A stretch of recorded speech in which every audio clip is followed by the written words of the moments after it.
Көже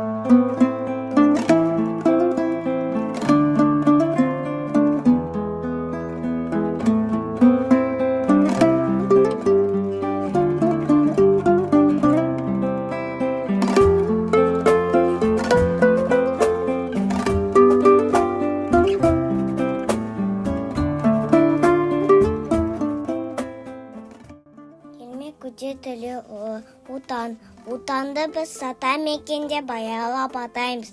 Өткені оны мекен кеткен бабамыз бен атамыз. Отанды жасқарамыз да туған жер деп сүйеміз. Өткені онда бәрімізді туып өмір сүреміз.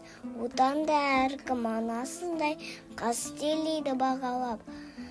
Өткені отан баласындай бізді өсерер аялап. Отан дейін ата мекен, отан дейін туған жер.